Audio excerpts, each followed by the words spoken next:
हम आगे बढ़ते हैं लिमिटेशंस ऑफ ओम्स लॉ। हमारी ओम्स लॉ हमने पढ़ी है V upon I equal to R, constant होता है V अपॉन I। इसकी कुछ लिमिटेशंस भी हैं। जैसे फर्स्ट लिमिटेशन है the relation between V and I series. कुछ ऐसे केस भी होते हैं जहां पे इसकी जो रिलेशन होती है वो खत्म हो जाती है। जैसे हमारा ग्राफ है, इस ग्राफ पर गुड कंडक्टर हमारा I है, ये हमारा पोटेंशियल है दिस साइड, ठीक है। ये graph for good conductor, this is graph for good conductor. Ohm's law के हिसाब से V और I की रिलेशन जो है V और I equal to R constant, तो this line should be straight, ठीक है। फॉर अ गुड कंडक्टर हमारा जो ग्राफ होता है ऐसे जाता है,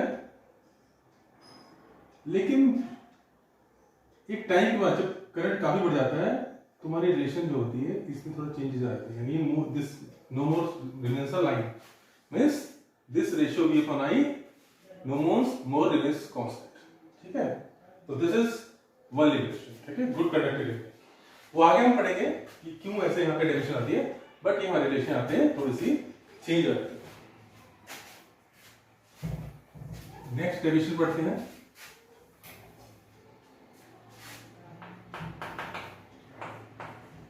The relation between V and I depends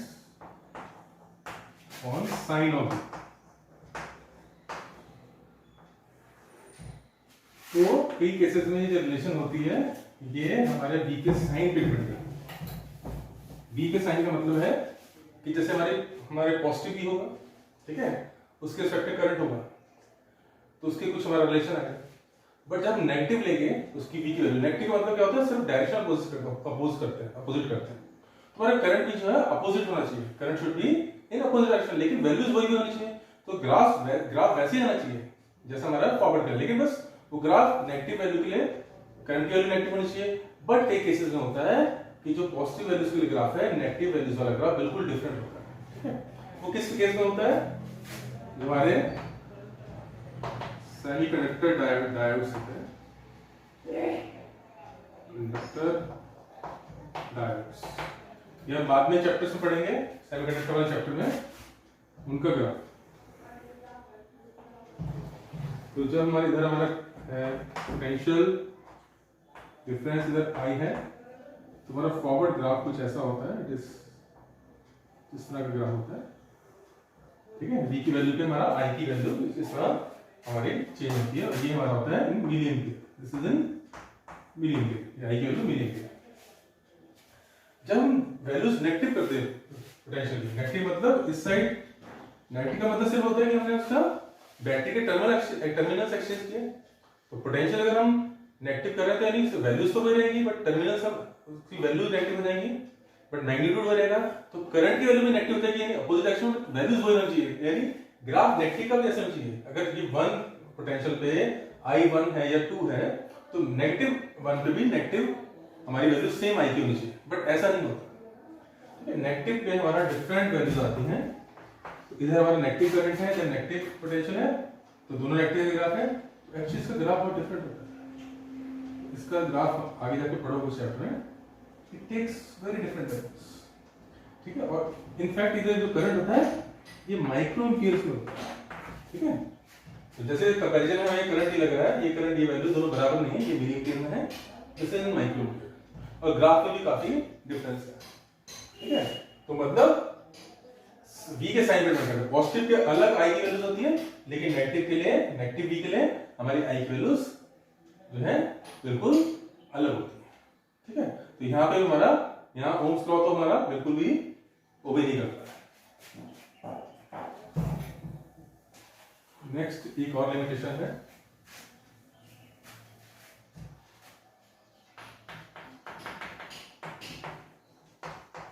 the relation between V and I is not unique। ये रिलेशन जो यूनिक नहीं है, इसका क्या मतलब है? That is there are two values of V और वन वैल्यू 5। एक करंट पे दो पोटेंशियल वैल्यूज है, ठीक है। ये तो ओम्स लॉ बिल्कुल बिहेव नहीं करता है। इट इज द रिलेशन जो यूनिक ही नहीं है। यूनिक होती है एक वैल्यू के अगेंस्ट, हमारी एक वैल्यू होती है, कॉरस्पॉन्डिंग एक वैल्यू होती है, बट यहाँ पे हमारी एक करंट पे we have got two values of potential difference. ये किसके लिए होता है? यहाँ पे हमारा गैलियम आर्सेनाइड कॉम्बिनेशन करके जो हमारा सेमीकंडक्टर होता है उसमें ऐसा ये हमारा क्या, तो इस केस में भी हमारा जो ये ओम्स लॉ है ये काफी इसमें हमारी इसमें वेरिएशन है, ठीक है। तो इस क्वेश्चन में बिल्कुल यहाँ पे बिहेव कर रहा है। तो इधर आई है, इधर भी है, अभी फिनिश से उसने थोड़ा हमारा ओम्स लॉ वो भी करा, लेकिन उसके बाद वो थोड़ा कर्व आ जाएगा, दिस विल बी कर्व। उसके बाद कुछ इस तरह लगेगा, ठीक है। तो एक्चुअली में यहाँ पे आप देख सकते हैं कि हमारा एक करंट ले लीजिए, ये करंट ले, तो इसमें हमारी V की वैल्यू ये भी है, इसमें हमारी V की वैल्यू ये भी, we have two value V for same current, ठीक है। तो यहाँ पे हमारा ओम्स लॉ जो है बिल्कुल भी ओबे नहीं करता है। और यहाँ पे इसको रीजन को अगर बांटे तो कई बार हमें क्वेश्चंस में पूछ लेते हैं, तो हम इस ग्राफ को कुछ अलग रीजन में बांट सकते हैं। जैसे यहाँ पे दिस इज, यहाँ पे लीनियर रीजन है, स्ट्रेट लाइन है, ये स्ट्रेट है, दिस इज नॉन। कई बार हमारे बोर्ड्स के एग्जाम में इससे रिलेटेड क्वेश्चन पूछे जाते हैं, non active region, sorry non linear region, this is non linear region. और यहां पे देख सकते हैं this is negative reason, negative resistance, ठीक है। स्लोप जो है नेगेटिव है, तो यहाँ पे हमारा रेजिस्टेंस जो है इट इज नेगेटिव, ठीक है। तो ये कुछ एग्जांपल्स थी जो कि ओम्स लॉ की हमारी डेफिनेशंस थी। अब हम नेक्स्ट करते हैं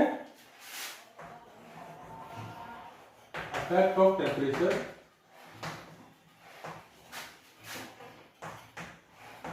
ऑन रेजिस्टिविटी। हमने टर्म रेजिस्टिविटी पढ़ी है, हमने जब ओम्स लॉ को थ्योरेटिकली डिराइव किया था तो उसमें रेजिस्टिविटी वैल्यू दी थी हमने m upon n e square tau, ठीक है। तो टेम्परेचर से हमने पढ़ा था कि रेजिस्टिविटी कांस्टेंट होती है, बट टेम्परेचर के साथ इसमें भी थोड़ा फर्क पड़ता है, इस वैल्यू में थोड़ा सा चेंज हो जाता है विद इंक्रीज इन टेम्परेचर। जब टेम्परेचर बढ़ता है, as the temperature increases,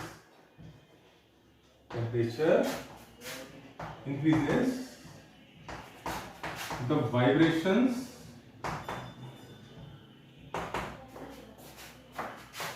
of ions in conductor increases। हमारे कंडक्टर में क्या होता है? पॉजिटिव आयंस होते हैं और इलेक्ट्रॉन्स होते हैं, इलेक्ट्रॉन्स वाले मूव करते हैं, लेकिन आयंस जो होते हैं वाइब्रेट करते हैं, तो उनकी वाइब्रेशन होती है। लेकिन जैसे हम उसमें टेम्परेचर बढ़ाते हैं तो उनकी वाइब्रेशन होता है वो इंक्रीज हो जाती है, तो जो इंक्रीज होगी तो जो इलेक्ट्रॉन्स मूव करेंगे वो उनसे जल्दी जल्दी टकराएंगे, because they are moving fast now. तो उससे क्या होगा? उससे हमारा जो रिलैक्सेशन टाइम विल डिक्रीज, ठीक है, which decreases the relaxation time,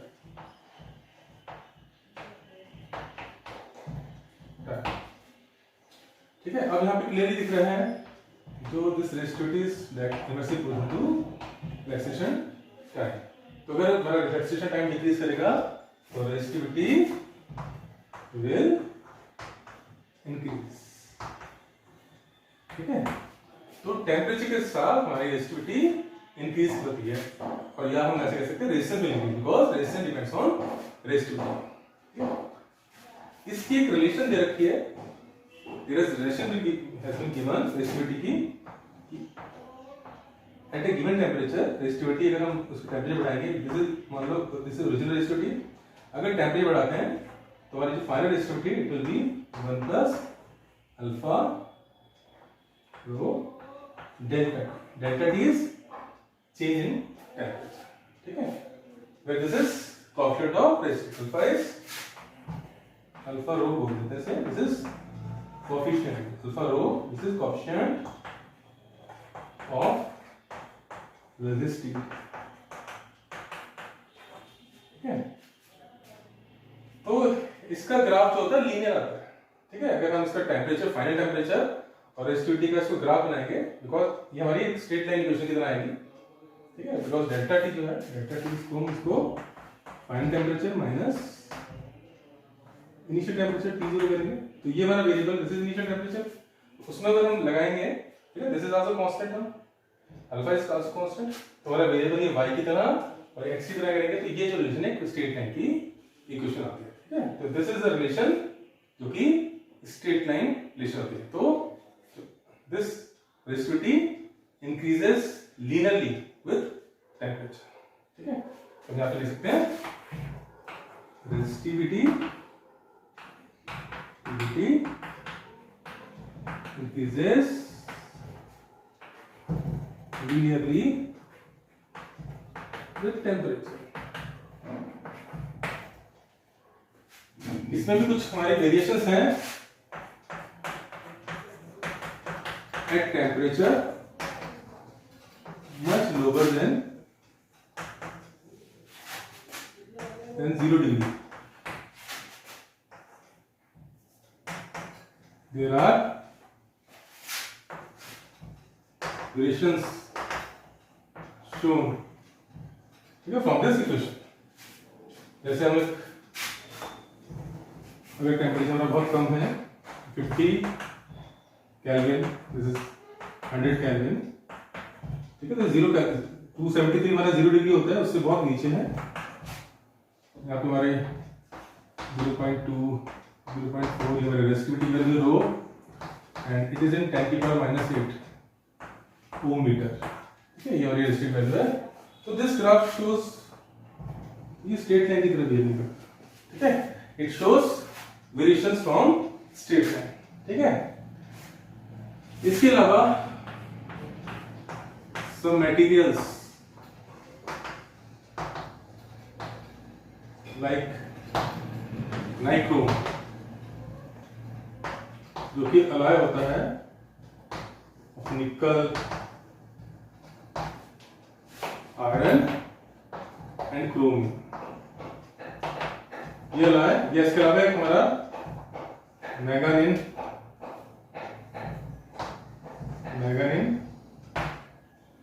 and ये अलॉयज है कांस्टेंटाइन,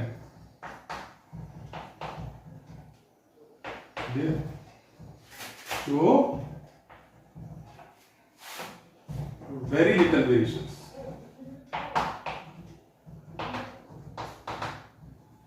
with temperature, ठीक है। तो मेरे नाइट्रोम अलॉय है, मैंगानीन है, कांस्टेंट है, ये इनकी जो वेरिएशन है टेम्परेचर कुछ ज्यादा नहीं होती, ऑलमोस्ट इनमें कुछ भी चेंजेस नहीं आता। तो इसी वजह से जब भी हमें कोई अच्छे एज ए रेजिस्टर चाहिए होता है, जिसे अच्छी रेजिस्टेंस करनी है, तो हम यही मटेरियल लेते हैं, manganin, constant and nichrome are used for resistors.